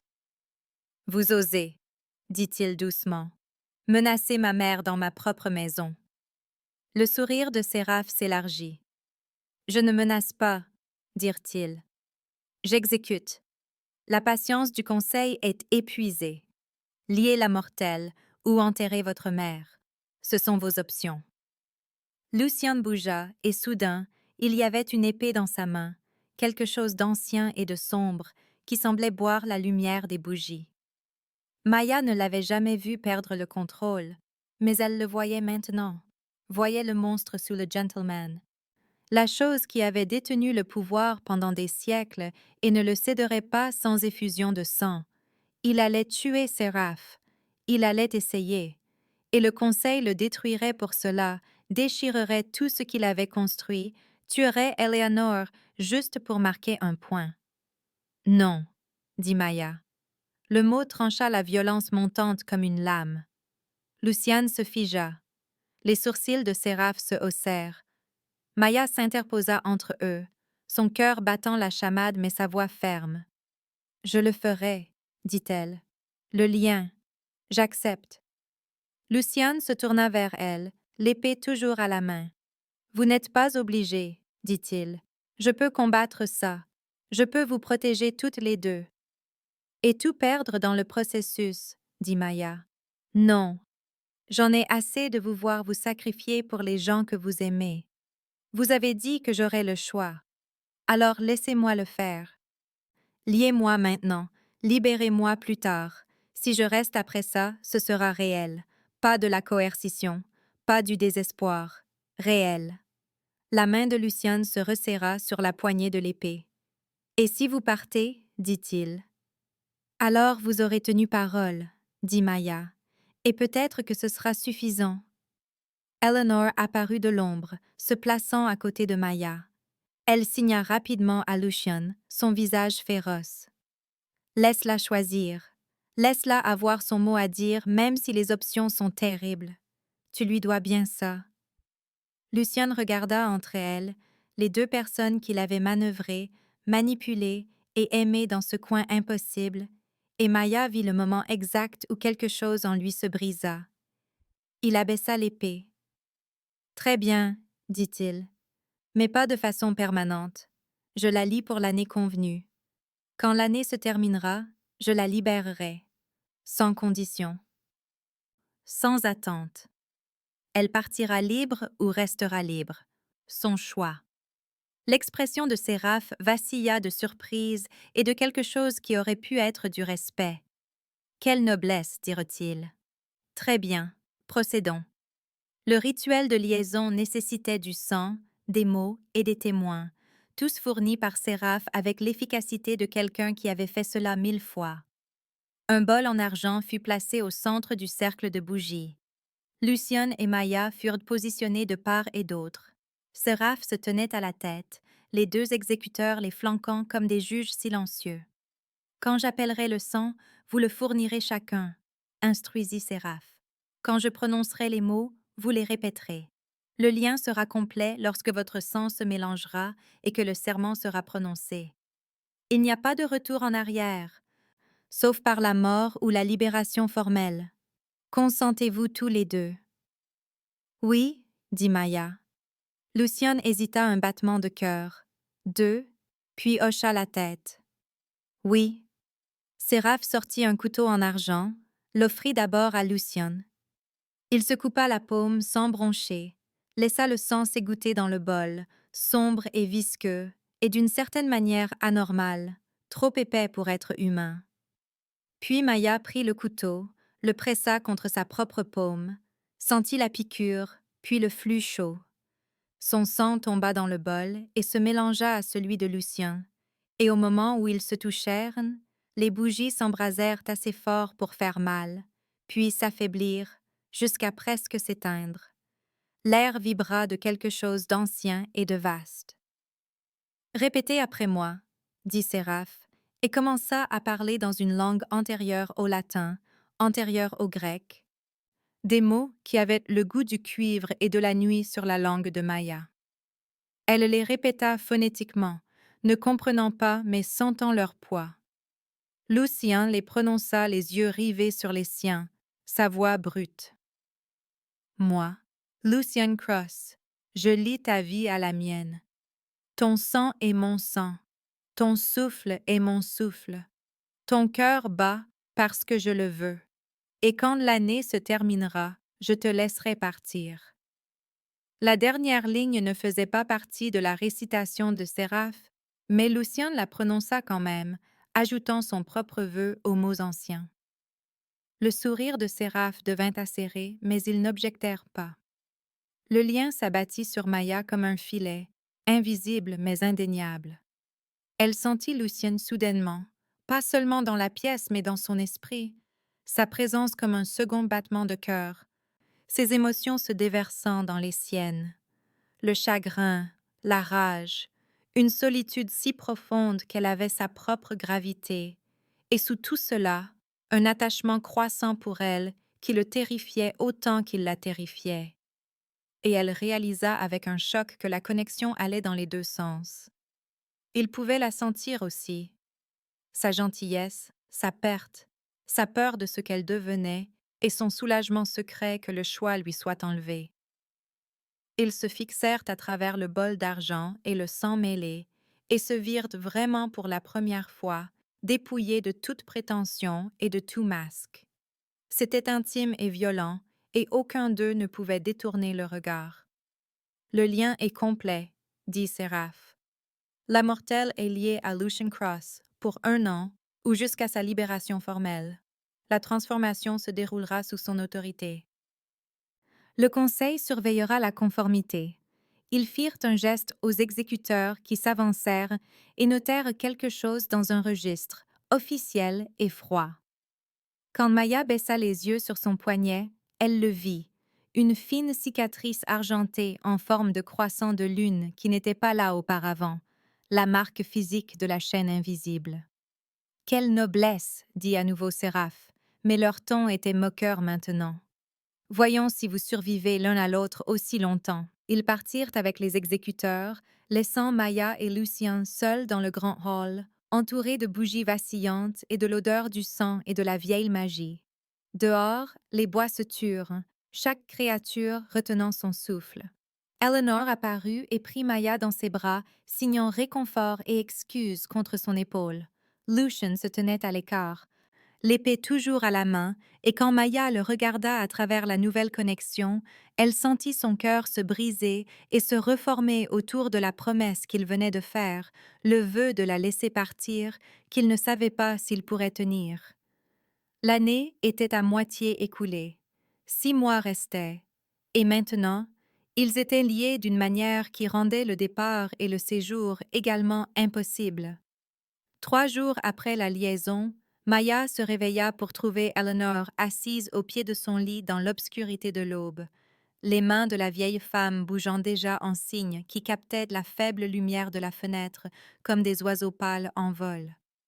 Maya s'assit lentement, désorientée parce qu'elle avait de nouveau rêvé les rêves de Lucien. Des souvenirs de champs de bataille et de salles de bal se mêlant à son sommeil jusqu'à ce qu'elle ne puisse plus dire où ces siècles se terminaient et où ces mois commençaient. La cicatrice en forme de croissant de lune sur son poignet pulsait de chaleur, rappel physique de la chaîne qui la reliait à lui, et à travers le lien, elle pouvait le sentir quelque part dans la maison, éveillé, observant et attendant quelque chose qu'elle ne pouvait nommer. Le visage d'Eleanor était calme, mais ses mains tremblaient légèrement alors qu'elle signait, et Maya en avait assez appris en 6 mois pour reconnaître ce tremblement comme de l'émotion plutôt que de la faiblesse. « J'ai pris une décision, » signa Eleanor. « J'ai besoin que tu écoutes et que tu ne discutes pas avant que j'aie fini. » Maya hocha la tête, enroula les couvertures autour d'elle contre un froid qui n'avait rien à voir avec la température. Eleanor prit une inspiration dont elle n'avait pas besoin, un geste humain qu'elle avait gardé de la vie qu'elle avait vécue avant sa transformation. « Je vais entrer en stase volontaire, » signa-t-elle. « Une sorte d'hibernation qui préservera ma vie sans nécessiter ta présence constante. Le lien entre nous restera mais sera dormant, endormi, ne t'attirant plus vers la transformation. Tu auras tes 6 mois pour décider de ce que tu veux sans que mon besoin n'influence ton choix. C'est mon cadeau pour toi. La liberté dans la captivité. » Les mains de Maya bougèrent avant que son esprit ne rattrape. « Non, » signa-t-elle, « tu vas t'éteindre. Tu as dit que l'isolement te tue. » Le sourire d'Eleanor était triste et entendu. « La stase n'est pas l'isolement, » signa-t-elle. « C'est une pause. Je rêverai au lieu de dépérir. Et quand je me réveillerai, si tu as choisi de rester, je t'aurai vraiment. Si tu as choisi de partir, je t'aurai eu pendant ces mois, et ce sera suffisant. J'ai vécu 400 ans, Maya. Je connais la différence entre s'accrocher et retenir fermement. Lucien ne le permettrait jamais, signa Maya, car c'était vrai, car elle pouvait le sentir à travers le lien même maintenant. Sa fureur protectrice, un bourdonnement constant sous ses pensées. Il a déjà accepté, signa Eleanor, et Maya sentit le choc à travers la connexion, sentit la présence de Lucien monter en flèche avec un mélange de résignation et de respect. Je suis allée le voir la nuit dernière après que tu te sois endormi. Je lui ai dit qu'aimer quelqu'un, c'est lui donner de l'espace pour respirer. Il le sait. Il l'a appris une fois avec sa femme et l'a oublié dans son chagrin. Je le lui réapprends. Tu ne peux pas faire ça, signa Maya, et ses mains tremblaient maintenant aussi. J'ai besoin de toi. Tu es la raison pour laquelle je suis restée, la raison pour laquelle j'ai accepté tout ça. Eleanor tendit la main et prit les mains de Maya dans les siennes, les immobilisant. Je sais, signa-t-elle lorsque les doigts de Maya furent calmes, et c'est exactement pour ça que je dois le faire. Tu m'as donné une raison de rester dans ce monde alors que j'étais prête à le quitter. Maintenant, je te donne une raison de choisir ton propre chemin. Pas pour moi, pas pour Lucien, pour toi-même. Elle se leva et se dirigea vers la fenêtre où le ciel commençait à s'éclaircir avec la menace de l'aube, le genre de lumière qui enverrait Lucien dans la chambre sombre où il dormait et laisserait Maya seule avec ses pensées. La chambre de Stas est dans l'aile est, signa Eleanor sans se retourner, dans les pièces qui appartenaient à la femme de Lucien. Il les a scellées pendant 300 ans et il les ouvre maintenant pour moi. Rien que ça te dit combien cela lui coûte. Maya sentit des larmes chaudes sur son visage. Quand, signa-t-elle. Aujourd'hui, signa Eleanor. Au coucher du soleil. Avant que je ne puisse changer d'avis. Avant que tu ne puisses m'en dissuader. Avant que Lucien ne puisse trouver une autre raison de retarder. Elle se retourna enfin, et son visage était radieux, plus jeune que Maya ne l'avait jamais vu, illuminé de l'intérieur par une paix qui transcendait les espèces ou le temps. « Tu m'as donné une raison de rester », signa à nouveau Eleanor. « Maintenant, je te donne une raison de choisir. Ne la gaspille pas. » Elle quitta la pièce aussi silencieusement qu'elle était entrée, et Maya resta assise seule dans la lumière croissante, sentant le lien pulser avec l'angoisse à peine contrôlée de Lucien, sachant qu'il ressentait son chagrin en retour à travers la connexion qui les mettait tous les deux à nu. Elle ne revit pas Eleanor avant le coucher du soleil, lorsque toute la maisonnée se rassembla dans l'aile est, dans des pièces qui sentaient de la poussière, le vieux parfum et un chagrin qui s'était calcifié en quelque chose de plus dur que la pierre. La chambre de Stas était en verre et en argent, belle et terrible, un cercueil conçu pour ressembler à de l'or. Elle se trouvait dans ce qui avait été autrefois une chambre à coucher, entourée des biens préservés d'une femme morte depuis 300 ans, et la juxtaposition fit mal à la poitrine de Maya, sous le poids de l'incapacité de Lucien à lâcher prise sur tout ce qu'il aimait. Eleanor portait une simple robe bleu nuit, ses cheveux lâchés sur ses épaules, paraissant plus vivante qu'elle ne l'avait été au restaurant 6 mois plus tôt, lorsque tout cela avait commencé. Elle étreignit Maya un long moment, ses mains signant dans le dos de Maya, où personne d'autre ne pouvait voir. « Merci de m'avoir laissé t'aimer, » signa-t-elle. « Merci de m'avoir aimé en retour. Ne deviens pas comme nous, à moins que tu ne le veuilles. C'est tout ce que je demande. » Elle relâcha Maya et se dirigea vers Lucien, qui se tenait comme une statue à côté de la chambre, son visage soigneusement impassible, mais ses mains serrées en poing. Eleanor lui signa quelque chose de privé et de rapide, dont Maya ne saisit que des fragments. « Laisse-la partir, » signa la vieille femme. « Le moment venu. Laisse-la choisir et respecte son choix. Tu lui dois ça. Tu te le dois à toi-même. » La réponse de Lucien fut trop rapide pour que Maya puisse la suivre, mais Eleanor sourit et l'embrassa sur la joue, le geste si humain et tendre que Maya détourna le regard. Puis Eleanor entra dans la chambre et s'allongea sur les coussins de soie à l'intérieur, s'arrangeant avec le même soin que quelqu'un pourrait prendre pour préparer un portrait. Marcus, le cuisinier qui avait servi la famille pendant 60 ans, s'avança avec un calice d'argent rempli de quelque chose qui brillait comme du mercure et sentait l'hiver. Eleanor le but sans hésiter, sa gorge travaillant, et en quelques secondes, ses yeux commencèrent à se fermer. La dernière chose qu'elle fit avant que le sommeil ne la prenne fut de signer en direction de Maya, ses doigts ralentissant déjà. « Amie », signa-t-elle, « toujours amie. » Puis elle fut immobile, sa poitrine ne bougeant plus car les vampires n'ont pas besoin de respirer, mais le font quand même par habitude ou par souvenir. Lucien scella lui-même la chambre, ses mains se déplaçant sur le verre et l'argent avec une précision exercée, prononçant des mots dans cette langue ancienne qui faisait vibrer l'air. Quand il eut fini, la chambre se mit à luire faiblement, une douce lumière qui pulsait au rythme d'un battement de cœur qui n'était pas là, et Eleanor ressemblait à une princesse de conte de fées, endormie, sereine et incroyablement distante. La maisonnée se dispersa tranquillement, laissant Maya et Lucien seuls dans la pièce pleine de fantômes. Ils se tenaient le dos tourné, une main pressée contre le verre, et à travers le lien, Maya sentit l'énormité de son chagrin, le sentit revivre chaque perte qu'il avait jamais endurée, chaque personne qu'il avait aimée et enterrée ou enfermée dans des chambres comme celle-ci.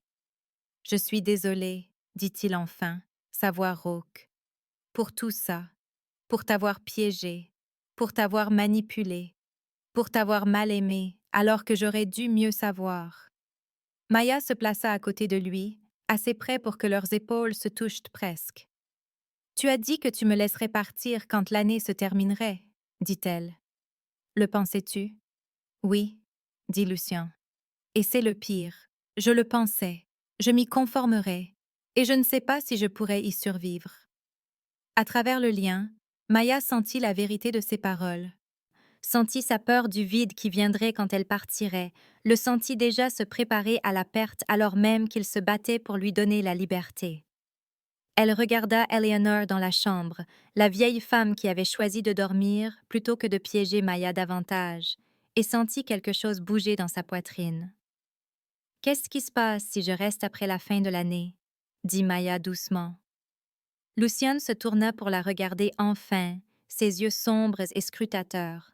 « Je ne sais pas, dit-il.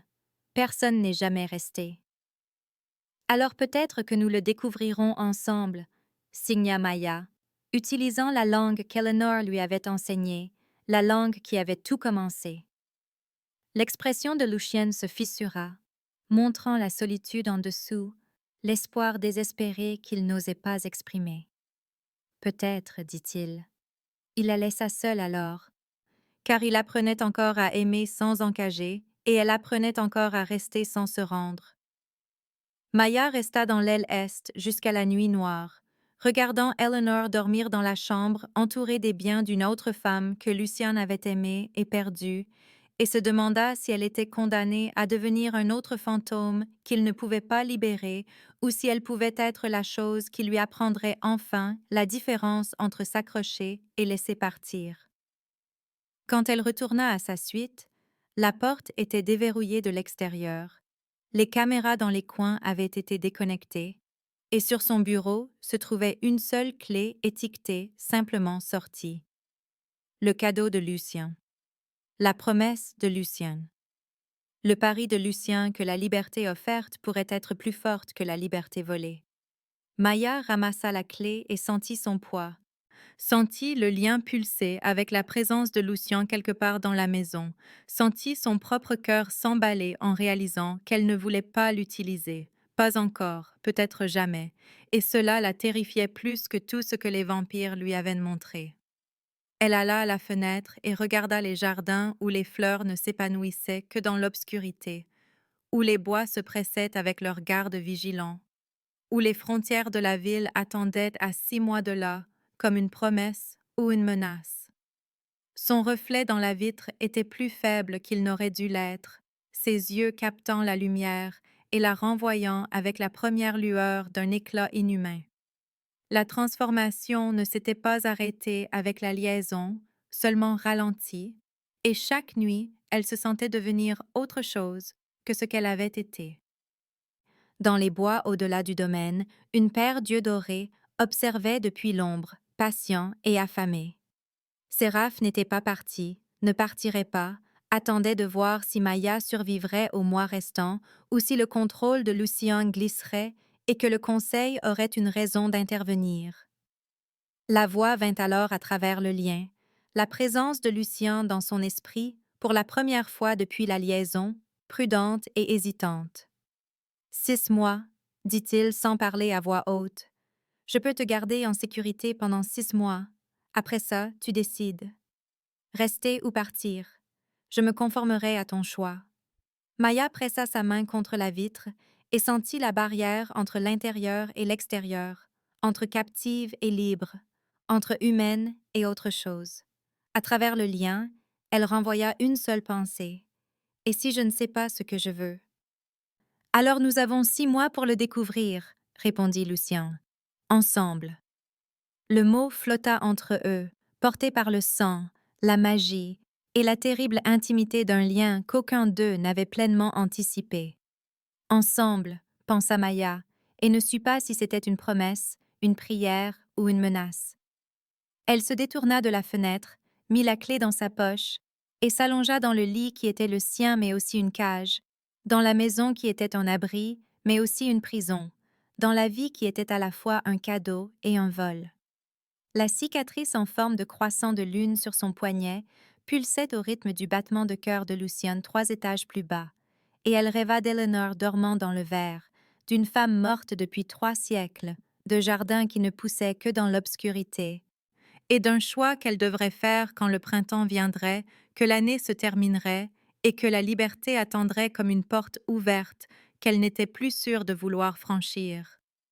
Dehors, Séraph sourit dans l'obscurité et s'installa pour observer. 6 mois n'étaient un rien pour une créature qui avait l'éternité. Il pouvait attendre. Il pouvait toujours attendre.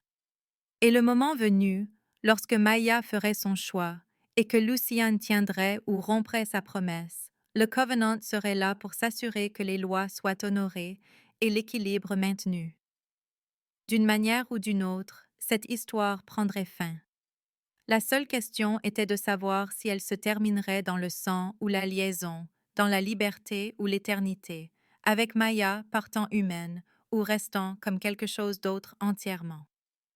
La réponse attendait dans l'espace entre maintenant et le printemps, dans les longues nuits d'un hiver qui ne faisait que commencer, dans la danse prudente de 2 personnes apprenant à s'aimer sans se détruire, et d'une vieille vampire dormant dans le verre qui leur avait offert à tous deux le cadeau le plus précieux de tous.